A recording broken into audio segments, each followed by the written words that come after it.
Okay, so a very good evening to all of you here today. I am Angelica Banyares, the Events and Program Coordinator here at Thai Dubai, and it is my absolute pleasure to welcome each of you to today's session. So, understanding and crafting a strong value proposition is essential for any successful business model. It's what sets your product your service apart in a crowded market, and what really makes the people choose you. So today we'll dive into that, and you will also have the opportunity to receive feedback on your ideas from the activity, the leadings of today's workshop, as we really want to stand as a community to help you refine and enhance your approach towards value. So for those of you new to Thai Dubai, is it anyone's first time attending today? Okay, we have a good number, so this is for you. Thai is an organization that fosters entrepreneurship globally. What started as a conversation in Silicon Valley in 1992 has now turned into more than 60 chapters in 12 countries. Thai operates on 5 main pillars: mentoring, networking, education, funding, and incubation. As a chapter, we have tailored programs to support our local entrepreneurs. First, our mentorship program. It offers guidance from seasoned entrepreneurs, helping you to really navigate your startup journey. We actually have a new cohort launching soon this June, so we do advise that you keep an eye on our social media for updates. Second, we have the Thai Women MENA program, focusing on helping women entrepreneurs. So it's currently running in its 5th year and is now accepting applications until June 20th. This program has been instrumental in elevating women in business by providing the support they need to overcome challenges. We also run the Thai U MENA program, which collaborates with universities to support early stage ideas. Our winners who pitched in Silicon Valley are actually back and building a very promising company that represents the future of innovation. So to stay updated on all our events and programs, please do follow us on our social media channels: LinkedIn, Instagram, Facebook, Twitter, and YouTube. You just have to search for Thai Dubai, TIE Dubai. We'd also like to thank our charter members, our board members, and supporting partners of Thai Dubai, including Dubai Internet City, In5, Skyline University, Paramount Computers, and Ask Pankaj.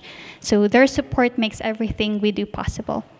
So without further ado, we'll get into the session for the day. I'm more than pleased to introduce you to our speakers. First, we have Dr. Kakul Agha. She is a PhD from Aligarh Muslim University in India, has an MBA in HR, postgraduate in higher education, professional practice from Coventry University, UK, and carries 25 years of undergraduate and postgraduate teaching, research, dissertation, internship, consultancy, PhD supervision, and student clubs experience in the UAE, Oman, and India. Since 2014, she has been an associate professor and head of HRM at Skyline University College, and she has won several awards in teaching effectiveness in services and in research. She has also published cases, book chapters, research articles in work-life balance and education domains.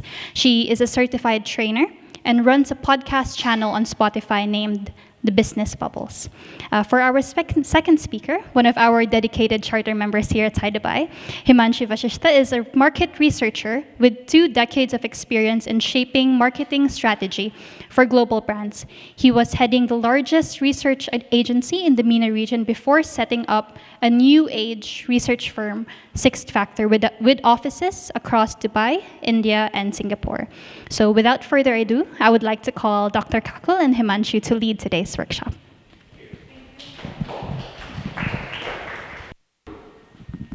So, is it okay now? Yeah? Okay? Perfect. A very good evening to everybody. Thank you for inviting us. We are here I'm representing Skyline University College. As you heard, I am a professor there, so obviously I'm happy to see a lot of students here. So this is something which always is a pleasure for us. So how many of you are students? They are studying in schools or universities. Let me see some show of hands. Okay. And how many of you are budding entrepreneurs? And how many are seasoned players in terms of entrepreneurship? They have their own businesses. Okay. So we have a mix of The group over here is mixed, Himanshu. You can see Looks that, like, isn't it? So we'll keep this session interactive. To the group which is students, approach it with your mindset. To people who are seasoned professionals, let's work on it. We have worked on this model at multiple levels. We have worked when people are trying to pitch their business, raise businesses at the idea stage. We have also worked with CEOs who establish multi-billion-dollar companies who are trying to refine how they're going to the market. So this framework is relevant across, and it can be applied at all levels. Yeah, it's a robust kind of a framework, as Himanshu mentioned. This is something which actually one needs to think about when you are about to really dive into getting up a business. Or you are thinking of, okay, let me think of something, just thinking, you are ideating basically. Let me think of something which I could take up in the next, let's say, forthcoming couple of years. And that is where you need to start building upon the topic of today, value. And that's why we wanted to talk about building the value proposition in the business. Now, before we get into the details, let me ask a question, and this is the question for students. Why do you think businesses fail? In your opinion, it may be a crude answer, it may be a well-polished answer, completely up to you. But let's hear from you. Why do you think a lot of businesses actually fail? Yes, please go ahead. Lack of finance. Lack of finance, okay. Any other?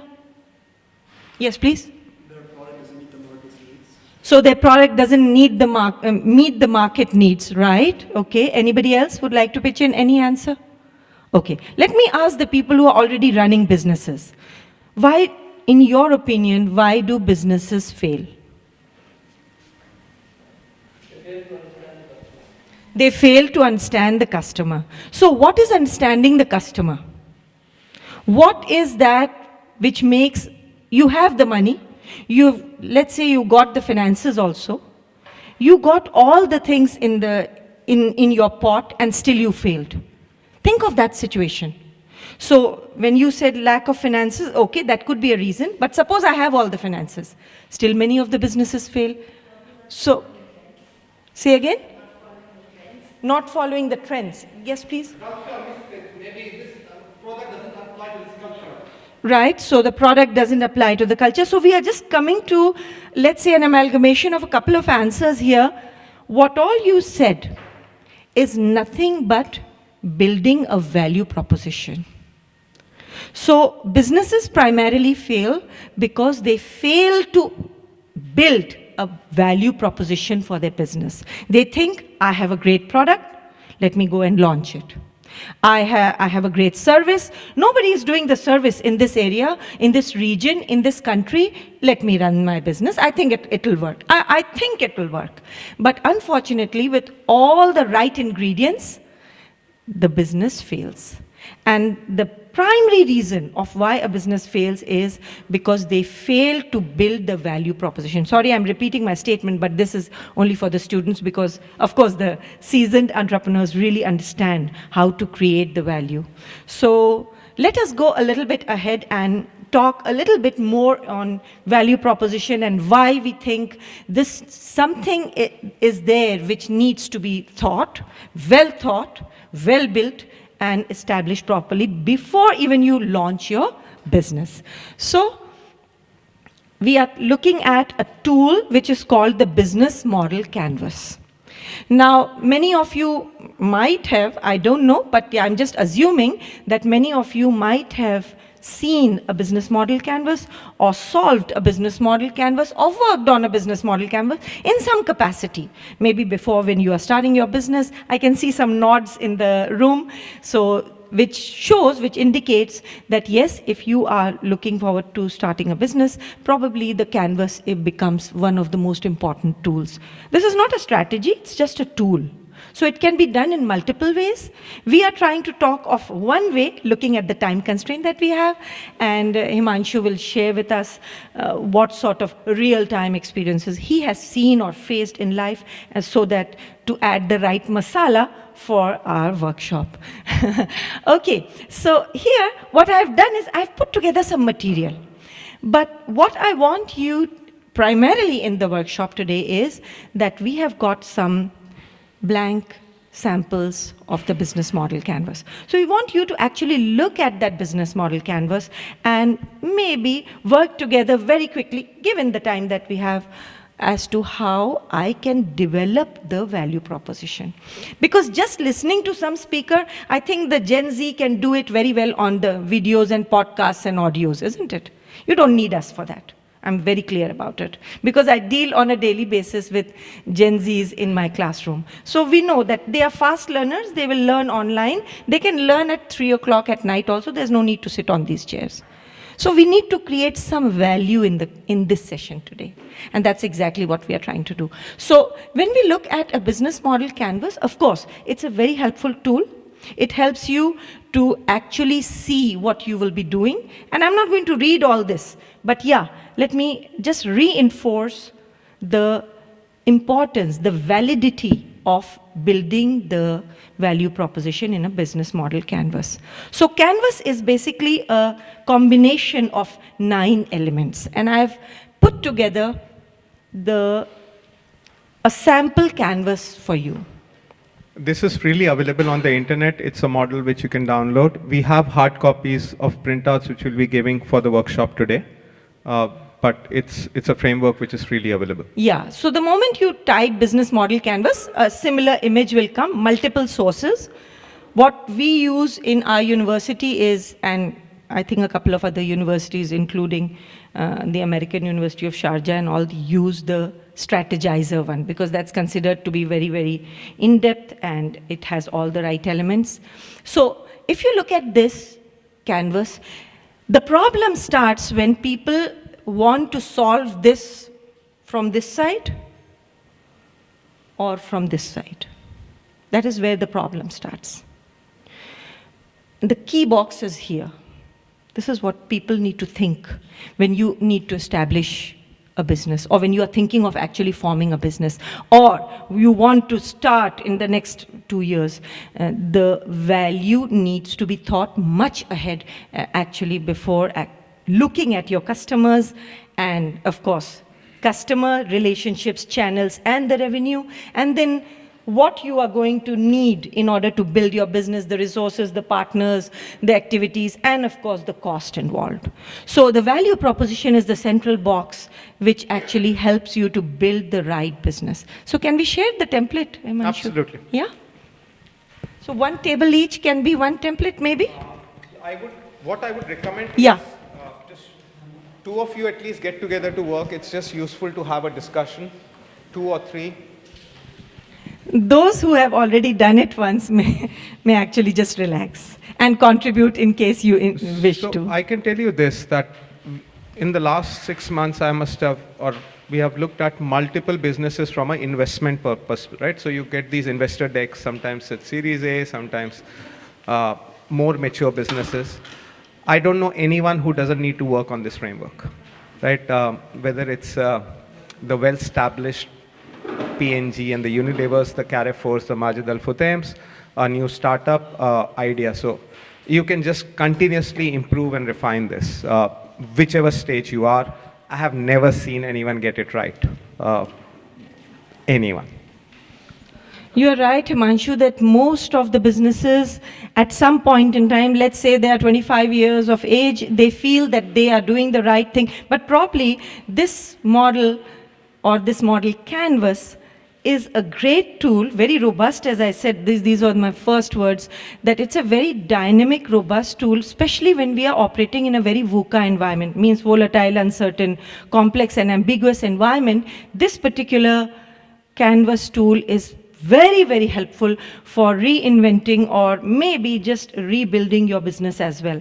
So you need to continuously re-engineer, can I use that word? or rework on your value proposition, and it may get redundant after a couple of years, and you need to go back and just revise it again and again.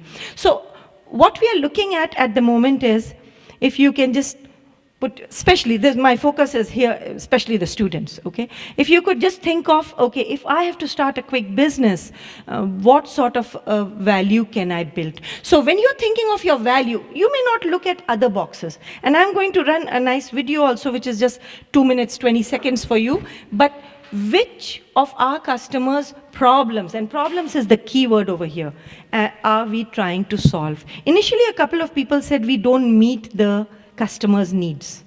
And that is the fact. That is where you need to build the value proposition. That statement, if you're not able to answer before you actually go in and establish a startup, that is where the failure starts. Because I may have a great product, but does it cater to one of the needs of the customers? That is the question you need to continually ask again and again. So what does a winning value proposition look like, for example, today? So you might like to look at this. I'm not saying that there's a pressure to solve, but yeah, go to the middle box, look at the value proposition, and there are some micro statements given over there which may help you to understand what value proposition is all about. The image you see on the screen is slightly different from the image there, so that you can have another version of the details that you could actually look at. So if we look at the value proposition, what values do we deliver to the customer, is the first one. And if you look at the characteristics of the value proposition, there are some points down below also, right? So if you start a business, for example, what sort of a value proposition would you build? That is the first thing that comes to your mind. If you have a pen, you might like to write it out. Think of a quick business, maybe take 2-3 minutes, isn't it? Yeah? Sure. Couple of thoughts. What is a value proposition? You're all filling in. How will you know whether you have arrived at a value proposition? And this is more for the people who are more experienced. How would you define a value proposition? How do you know this is a good value proposition? Think of any business. Food business, let's say. Think of a simple restaurant. Let's just converge on food business, a simple restaurant that I wish to open. Now we all know that Dubai is a good market for food business. It's doing very well. However, not all the restaurants are successful. So where do they go wrong? What is the issue? And suppose if I have to start a business, what should I do? And if nothing is coming to the mind, it's okay. First, let us have a quick look at a video, and then probably start thinking of it again, okay? So if you can run the video. Very short video, have a look at it. Organization's business model can be described with 9 basic building blocks: your customer segments, your value proposition for each segment, the channels to reach customers, customer relationships you establish, the revenue streams you generate, the key resources and key activities you require to create value, the key partners, and the cost structure of the business model. But it's not sufficient to just enumerate the 9 building blocks. What you really want to do is to map them out on a restructured canvas. This is what we call the business model canvas, a tool that helps you map, discuss, design, and invent new business models. Let's briefly go through the 9 building blocks, starting with the customer segments. These are all people or organizations for which you're creating value. This includes simple users and paying customers. For each segment, you have a specific value proposition. These are bundles of products and services that create value for your customers. Channels to strike through each touchpoint so you're interacting with customers and delivering value.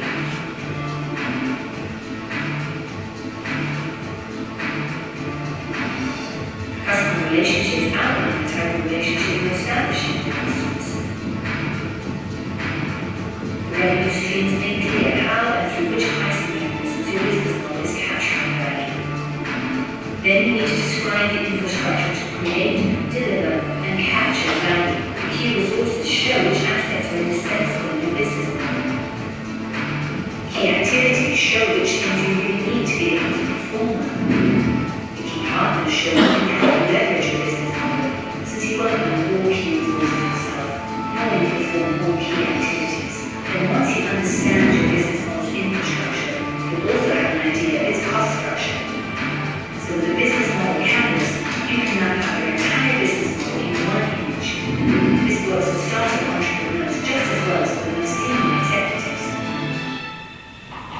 so this was this very brief video which connects all the 9 boxes and brings you back to the central box. So let me just go to my next slide.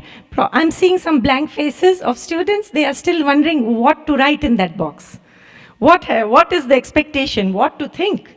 What is the value that you need to create? See, when you want to create value, you will not just look at, okay, these are my customers. If you think, these are my customers, it goes to the customer box, not to the value. Or you think, I'm going to make this product.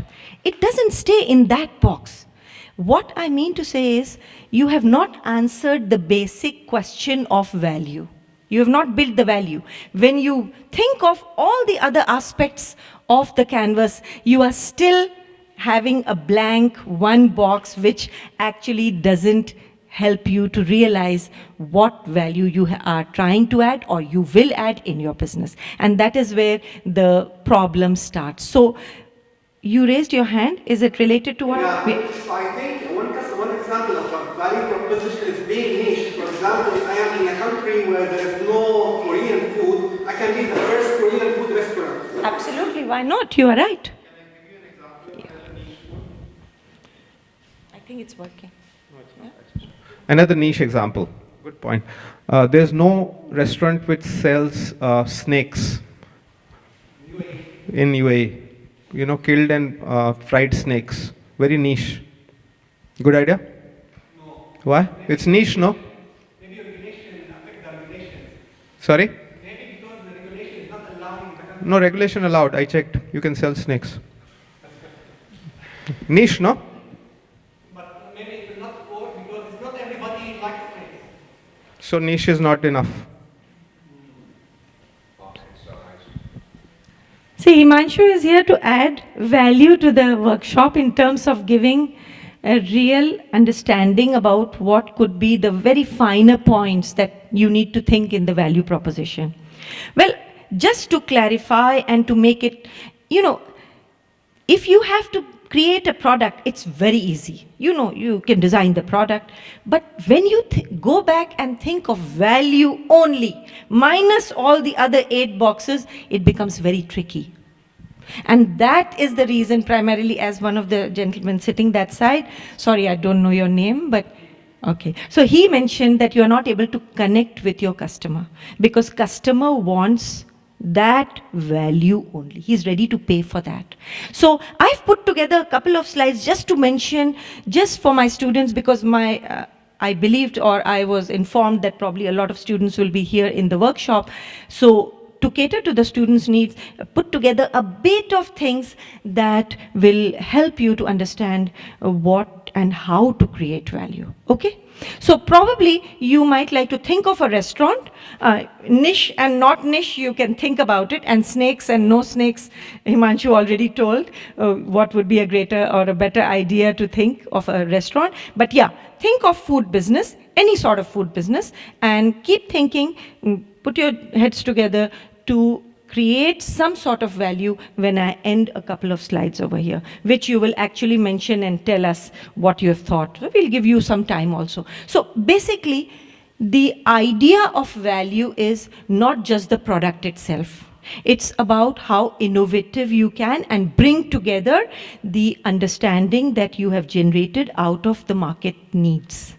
So once you've identified the stakeholders' needs, bringing them together to create your product or service is something that will add value to your business. The second thing is, of course, aligning it to the innovative aspects of the current trends. As you said, not catching up with the trends, which is right actually. Because earlier, 50 years back, when you set up a business, it was easy to run the business at least for 10, 20 years successfully. But nowadays, if you don't innovate it every, let's say 2 years or so, 2 years also is a big time now, it's maybe lesser than that, you have kind of gone on the sideline because there are much more innovative businesses, innovative practices, innovative resources that are in the picture, and you are missing out on those. So you might have noticed that after the pandemic, most of the businesses, or now we can safely say all the businesses, have social media handles. They have market presence online. They cater online, and they feel that running the business online is much more easier, more customers can be attracted, and it is less costly also. So the moment, let's say, a thing like pandemic came, people were in a position to identify some value that that incident brought for us. And that is how they added value to the existing businesses.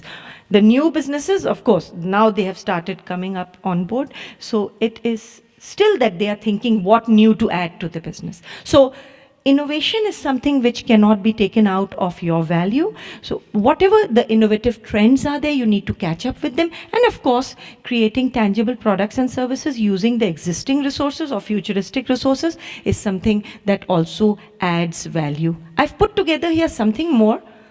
Foster strong customer relationship, and existing companies need to improve on their products and services. That is how also you can create value for your products. So we all know the Nokia story, isn't it? That how Nokia was the market leader with 95% market share, and then later it just crashed because it didn't cater to the changing innovative technology innovation as well as to the needs of the customer.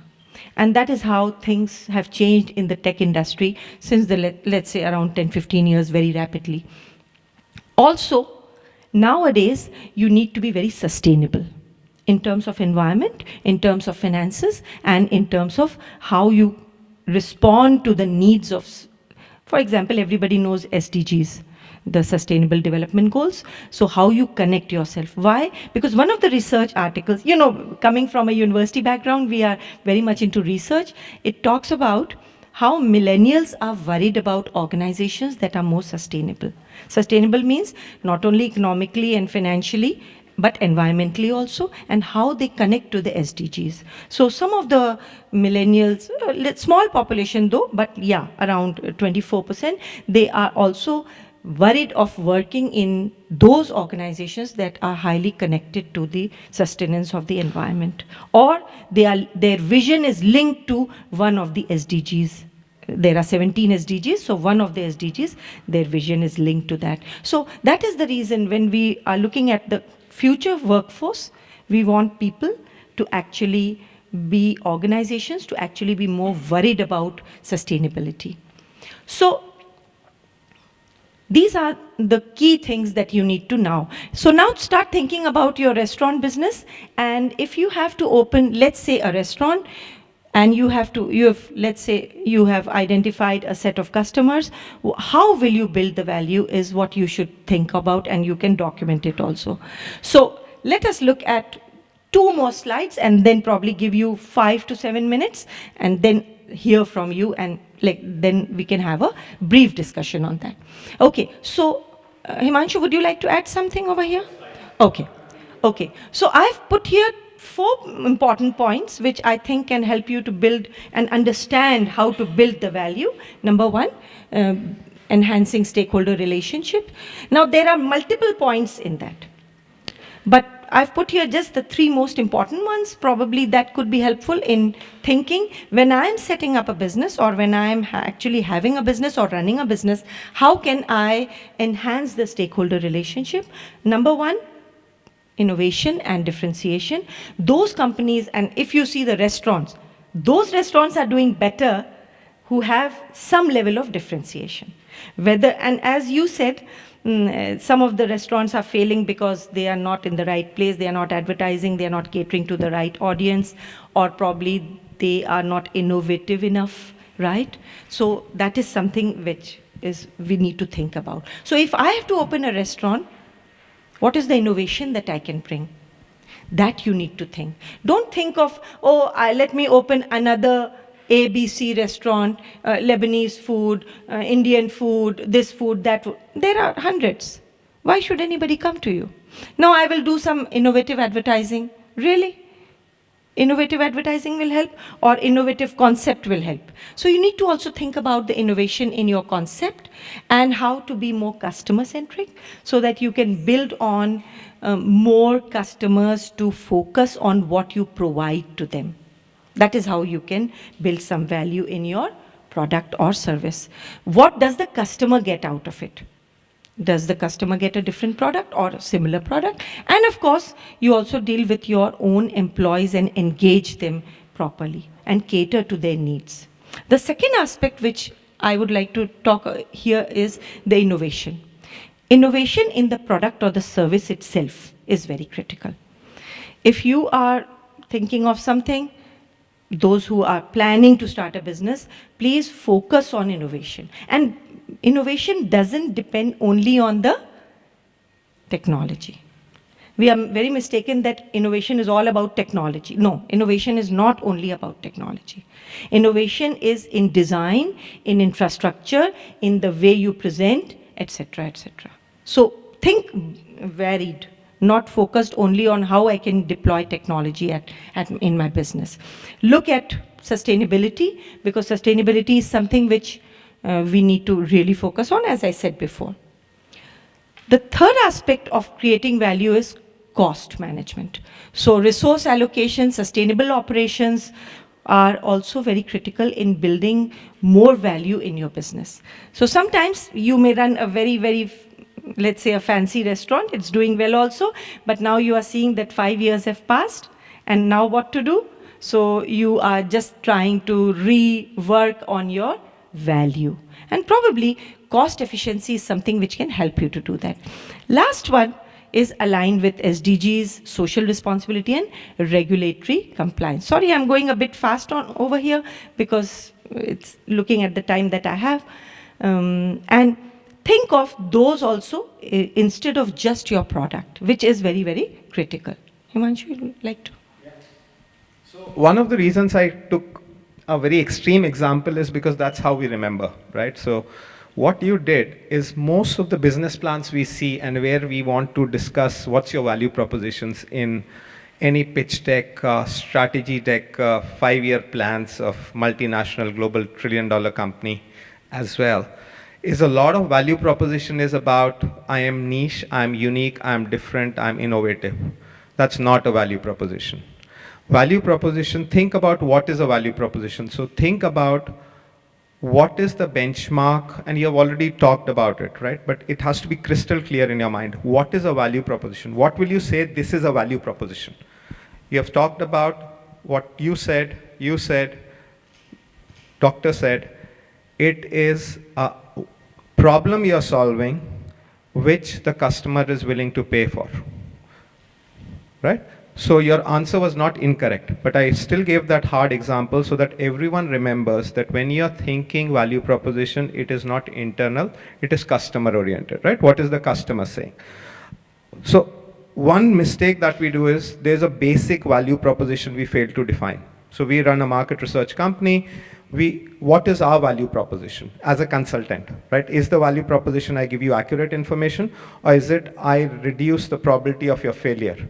In some cases, the value proposition could be I make you look smart in front of your boss, right? So it has to be very different from what you're actually giving as a product or a solution. What does Starbucks think its value proposition is? And I was working with the global CEO of Starbucks. It's very different. It's the experience. Their value proposition has nothing to do with coffee, nothing to do with the quality of coffee. It is good and he's very proud of it, but it is about the experience they feel when they come to the store. And one of their biggest investments, surprisingly, is people. It's not coffee, it's not infrastructure, it is the people they hire, how much they pay them, how much they invest behind training them, how they treat you in the store, right? So value proposition becomes very critical at first level. And then what doctor was talking about is making sure that value proposition is sustainable. So if you're talking to Carrefour, right, what is the value proposition of Carrefour? Let's assume providing good value or the most wide variety at the most efficient prices. I can't reveal what it is. I've seen their value proposition. But once they have done that, and there are 5 other stores coming, like a Lulu or whatever, they have to constantly redefine their value proposition in nuances.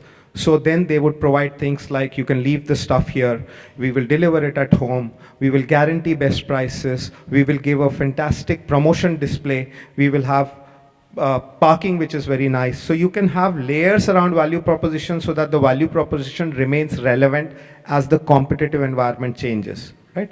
But again, it has to come back to what the consumers are willing to pay for. And then in the finance side of it, it will be can you do that value proposition profitably? So we had a customer who pitched, I'll simplify the idea.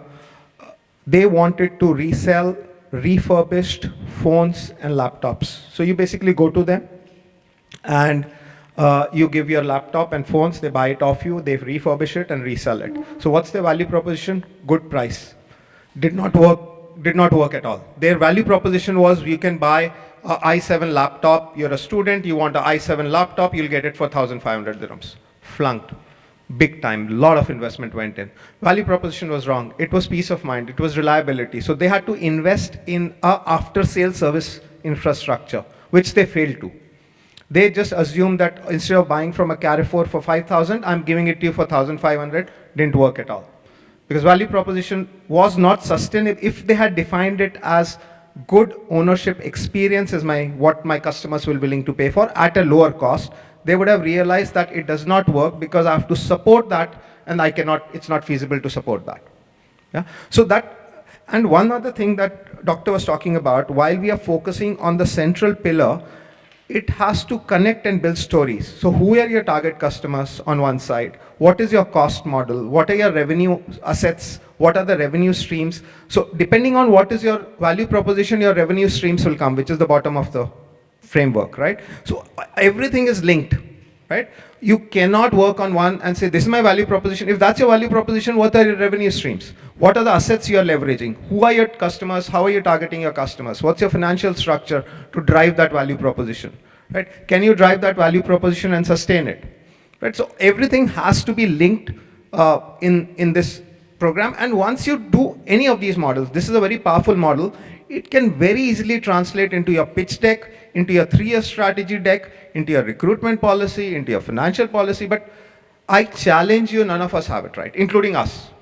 We teach it, we use it, but if you tell me to do it for my company, I'll be embarrassed. It is good to talk, but it's about putting yourself down, applying it, discussing it, aligning your finance, your HR, your different teams, saying, is this working?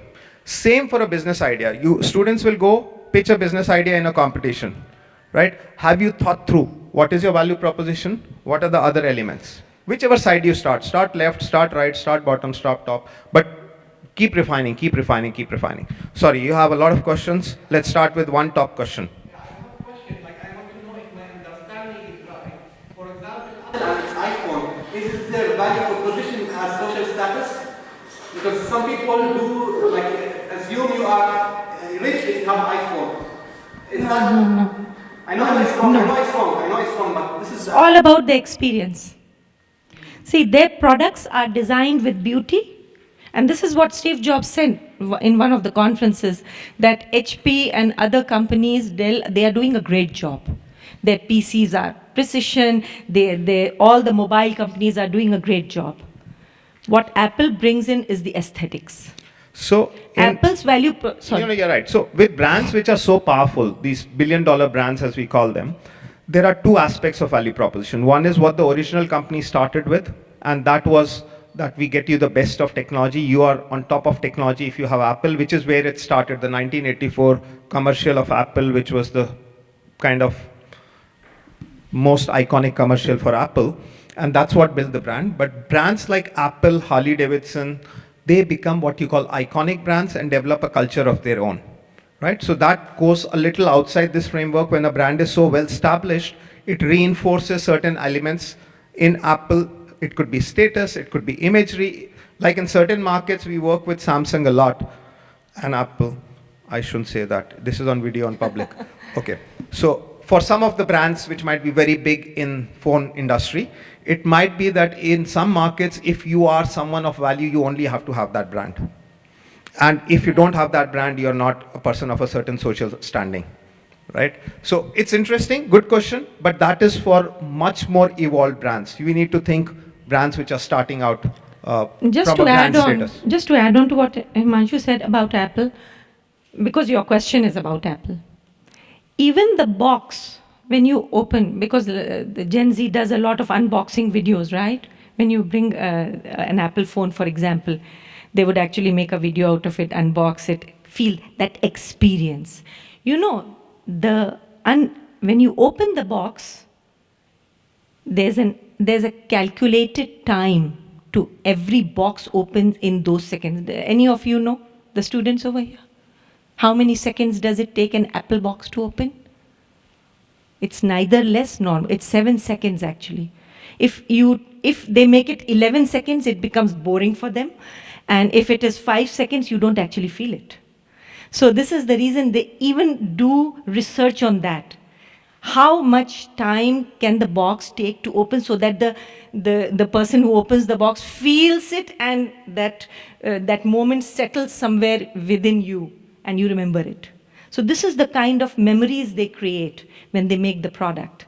And so technology is one aspect, definitely, it's a tech product anyways. But the aesthetics is something that builds that brand and the value of that brand. So yes, the design and everything, and if you have seen the past 2-3 models, they are kind of similar. But the only thing is the aesthetics that keeps on becoming better and better with that brand. And when Himanshu was talking about Starbucks, I didn't want to interrupt you there. Starbucks also builds its value proposition through tying up with its stakeholders. They educate their coffee growers on how to grow good coffee, ethical coffee. They pay properly their stakeholders in terms of those farmers who actually grow the coffee, and they are completely aligned with the SDGs. And this is their value proposition, that we are an ethical coffee producer and a coffee seller. So they actually don't sell a cup of coffee to you, but they sell that feeling that you are drinking a cup of coffee which has come from a very ethical company. So your product may be your restaurant, but what is the value you will provide to me when I visit, both of us, Himanshu and I will visit your restaurant? What is the value you will provide us? Not just the food. Food I can eat anywhere. So what will you provide us? That is the value that you need to actually create. Is this settling through? My students, I'm only worried about the students here. The others, of course, have much more experience than probably what I have, so you know it better. But yeah, the students who are aspiring to start a business in the forthcoming future, let's say another 2-4 years, or about to study that program of entrepreneurship, you should understand this. That's why this is not just a discussion on the business model canvas, but it's a discussion on that one box, which is the value. This is your starting point. Fine? Yes. Sorry, I'm going to stick to you because that's the basic. So Korean food, right? You're giving Korean food. Common problem, so nobody is paying for Korean food. Many aspects that you need to make sure. Good quality, tasty, has variety, fits my cultural norms, right? So, and a lot of restaurants fail because of that, because they think it's very unique, but that is not what the value proposition is. Value proposition is, I'm coming there for a great experience, or for trying something different. And if I'm coming there for trying something different, you then have to figure out what's your revenue stream. How often will I come? I do not want to try different things continuously, right? And a different thing will not remain different if I have Korean food every weekend, right? So that's why you have to be very sure what is your value proposition and how that ties into other things. And that's a common mistake when you do, right? So it might work, but it will not tie in with the full program. If you just keep it to different Korean food, try it for once.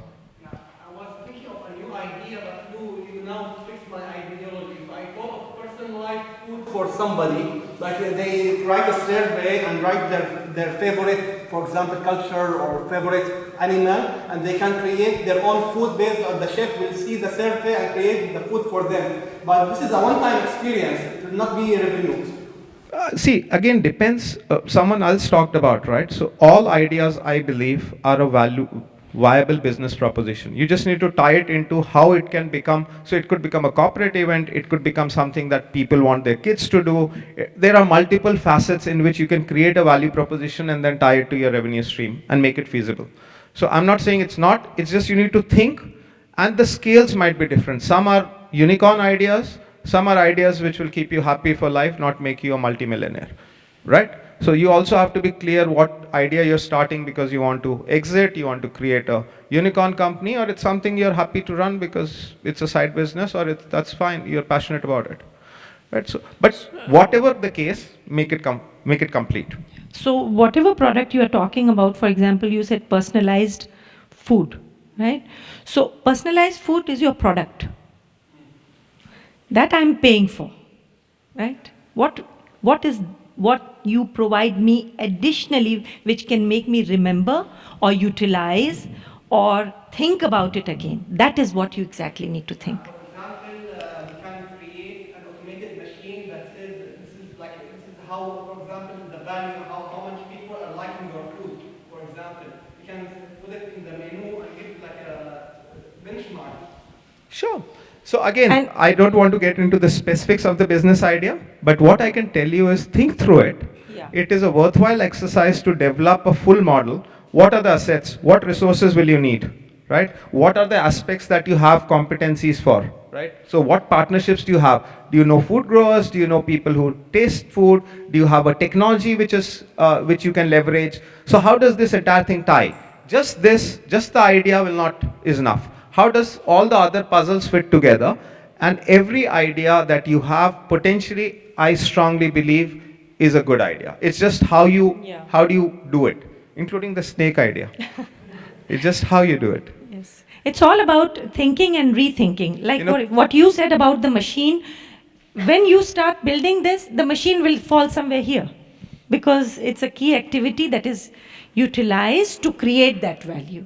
So everything needs to fit into a box, but this needs to be well thought because this is the, let's say, the underlying DNA of your whole business. And All- that DNA binds all the things together. Always remember, someone could make pet rocks a successful business, right? Japanese companies, they started sending rocks to people saying this is a pet rock. Became a multi-million-dollar business before it went off in the air. So everything can be made into a business. You just have to Like get today I was there in the Innovation Awards ceremony at the World Trade Center, and one lady presented her business idea. She's already running the business.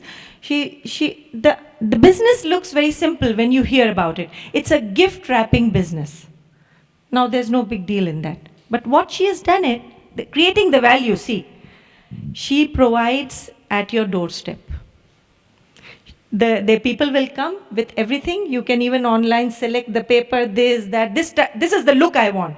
Or you can just float the idea, I am going in a marriage, high profile marriage, this is my product, I want a packaging for this. They will bring all the resources, and that is how they will do it at your home in front of you. This is the value. So what is the value over there? Wrapping is not the value. That is your product or your service. The value is that, yes, convenience, ease. It's in front of me, so I don't have to really go anywhere. And this is basically the norm of the times, that everything is at the doorstep, everything is so convenient, everything comes to my home rather than me stepping out for that. So that is how you need to think about for any sort of a business. And she's actually doing very well, as quoted by her. Was she looking for funding? Not really. No? I think she has enough. Any specific idea? Give me a challenging idea where you think value proposition is difficult to define, and let's discuss that. I like it. Providing development and learning and development for frontline workers in retail F&B who don't have education and are mass part of mass labor. It's a big idea, though. It's not that difficult. Okay.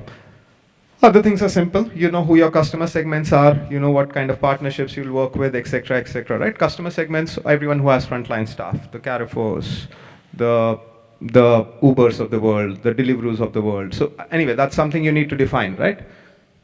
It's hard because sometimes they don't employ their own staff because of the Doesn't matter. They are the target audience in any case, because who is using those services?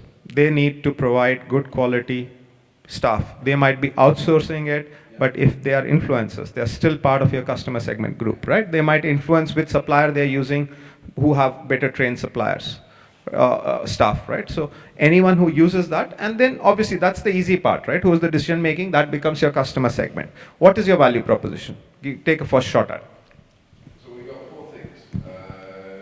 Loyalty to the brand, job performance, Loyalty to the brand, job performance, job satisfaction, and reduction in intention to quit. So those are four measures. Sounds very good. Simplify them. What's the one main thing that take a specific example just to make it simpler? Give me an example for a company which you think is most appropriate. Deliveroo, Costa Coffee, perfect. You know the cost, which is their biggest problem for that staff, Costa? Biggest problem in this context. You know the turnover rates, you know the attrition rates for those staff? It is the biggest problem. If you talk to the CEO, his biggest problem is attrition, right? The fun thing in value proposition is you make it sharper and warmer, right? So you make it, I will reduce your attrition, hypothetically. And then there are always a bunch of other benefits, right? So if that is his main problem, his value proposition is, I'm going to reduce your attrition, which covers a bit of your loyalty, turnover, whatever, right? So you have articulated the value proposition in the language that the CEO will understand and the CFO will understand, which is attrition, right? Reducing your attrition, and that has ABC benefits. And then you go into what she was talking about, innovation, how do you do it, what is the process, how do you make sure it happens, is your cost structure good enough, right? What kind of guarantees can you give, right? You might say, I guarantee you a 25% drop in attrition. Or you might say, my fee structure is based on that, right? As your attrition, whatever, right? But this is a relatively easy one because it's very well-defined need in my mind, talking to some of these guys. Yes, sir. Please. I'm okay if people can hear me. I'm a very regular customer of Costa, probably almost every day. The question you posted that there's staff attrition, I mean, you identified pretty well because 3 months you go to the store. Exactly. And most of them are fresh, literally fresh. So the problem is same, but going back to my point, at that level, the customer is the employees. Because the point is to retain them, right? Correct. Or to build them to a level where they feel confident. This is what your question was, right? So the customer is probably the employees. Okay, I'm telling you from my perspective because I see that day in, day out. No, I agree.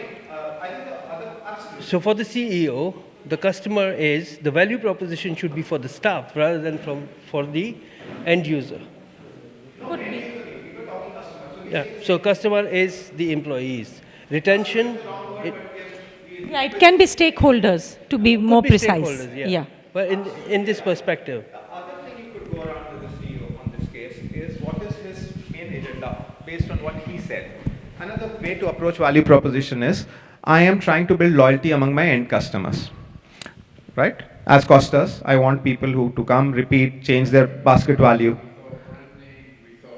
So the other way to do value proposition through this, at the next level is say that I will make sure that your end customer becomes more loyal because when your staff is more trained, they're likely to retain them, they're likely to be able to increase the basket value. So what happens when he goes to the same Costas and the same person is there, first he starts addressing him by name. Second time what he says is, sir, would you like, he knows that he has this on occasional days, so he will kind of push that in. So he knows he has a bagel every alternate day. When he knows the person, he will be able to increase the basket value. When he gets that respect, what happens is next time he says, Himanshu, why don't you come with me? Because subconsciously he becomes more recognized in that space. So again, the value, the My challenge is that they start now with the QR codes everywhere, which shows that the bosses don't actually care for their staff so much, and that they see their staff as an expense who can be replaced every 2 to 3 years. That's incorrect. That's incorrect. That's the magnificent. No. So that is where I think you need to engage with the senior leadership team. Yeah. They understand the value of lower attrition. And that this is where I can tell you from CEO sorry. conversations of these companies. I think that is where you need to also look at this one. See, employee engagement and development. This is one aspect of building, and when you go back to the CEO, probably he needs to understand the importance of employee engagement. He has to do it. Yeah, so probably you need to instill that idea in his mind on how to. Correct.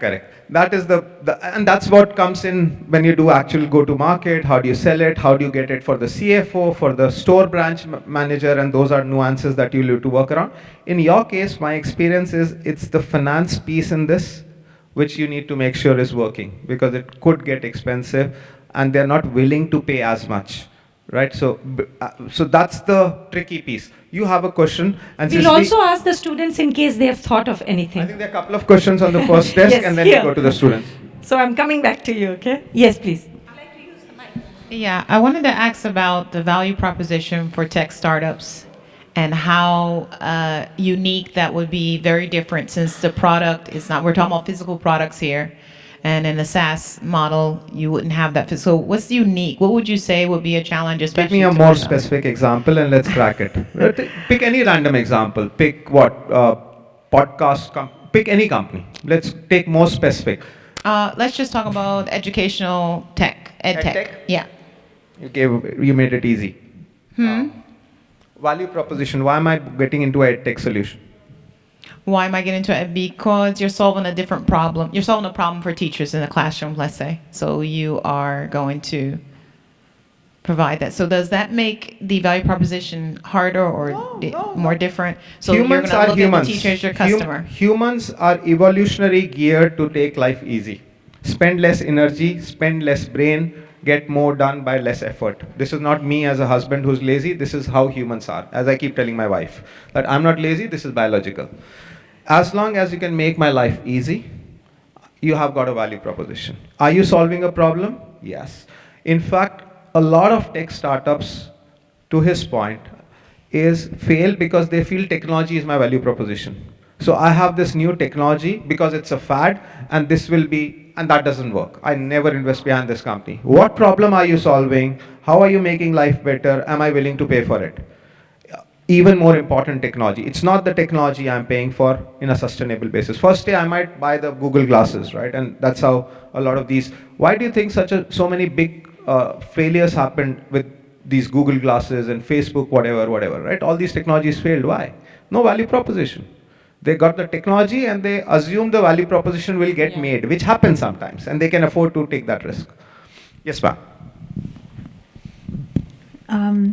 So we talk about the value proposition and okay. So we talk about the providing the value being different from the competitors, but there's many things that you can provide and that you can do.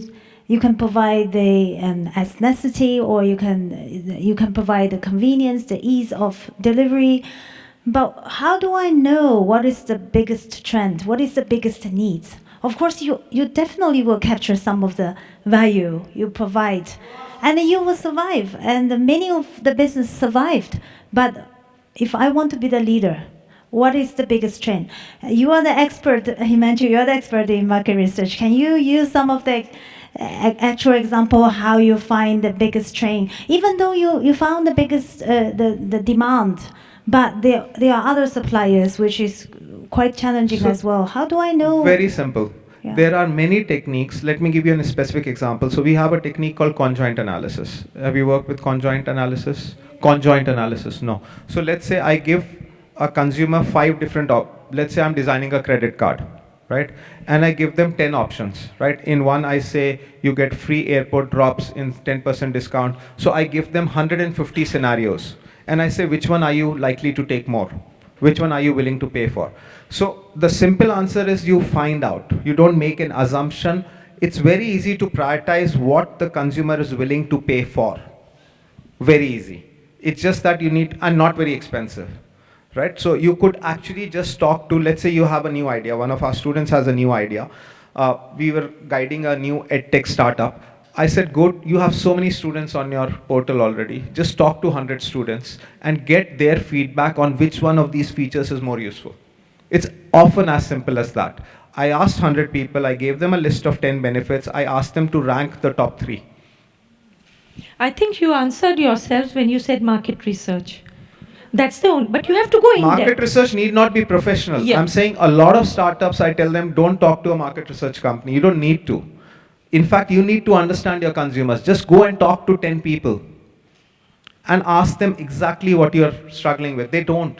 They're sitting there either as tech people. Just go and talk to the students or people you're Like serving. design thinking, probably. You might like to read up a bit on design thinking. So design thinking is something that actually empathize with the customer, find the real problem, and what is the type of solution the customer is looking at. Most of the solutions actually exist. This is what we feel.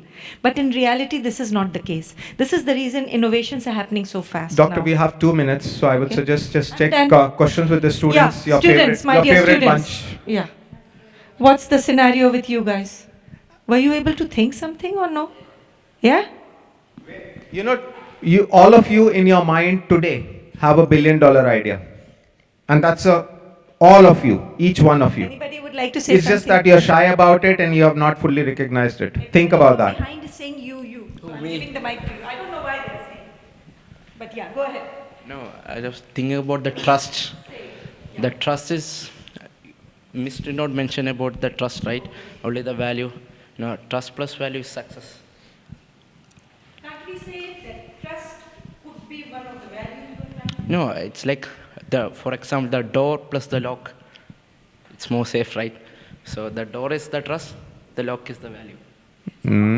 You're thinking of getting married or starting a business? No. Nowadays it's about marriage, my friend. Trust and all is happening. Don't confuse. Don't add new dimensions. See, when you are thinking of a business today to start after 2 years, you cannot make the trust now. I don't have a boyfriend, but I want to make the trust. That's not possible. I need to have someone to build the trust. And trust cannot be written on paper. Trust has to be built. And how to build? There are 20 strategies of building trust with customers. So trust can be built when I start the startup. Am I right? It's making sense or no? So think of something broader and more focused, broader yet more focused about a business idea. Understanding? Yes? Any other person? All your arrows are going either to him or like this. What is it? Okay. Thank you very much. Okay, thank you we so are much. here over coffee. Any of you want to catch up over a discussion? I know this gentleman won't leave me. I'm very much here. Thank you so much for your patience. We were trying to balance both the students and the more mature people. Please, sir. Here's the Yes, mic, please. and thank you very much for your Hang time. on 1 second. Our colleague wants to say something. Just 2 examples. Many of people talk about USP or value addition. Why did the Facebook started? Why did the Facebook started? If you can go and see in the history, it was just to get the group together in a university or a college. iPhone, why? Because Steve Jobs said, I just need a phone without buttons. Yes. I need phone without the buttons. The whole tech behind that was developed later on. So that's how it. Starbucks, you gave a very good example. This is Starbucks is the only brand which gives you the coffee by your name. They address you by your name. There is no other brand in the world which gives you coffee by your name. So that's the connection with the customers. What I was talking about, they connect with you. So that's all about. I wanted to say thank you. Thank you. Thank you so much. Do catch them for whoever's going to start a business. I just want to mention, if there are any women entrepreneurs, make sure you apply, tell your community. It's a great program that helps local ideas go global. And before we close, I would actually like to acknowledge Himanshu, Dr. Kakul. Please, a moment. Yeah. Thank you so much for your valuable time. Thank you. Yeah. Thank you. Yeah. Do come. We can all take a picture together.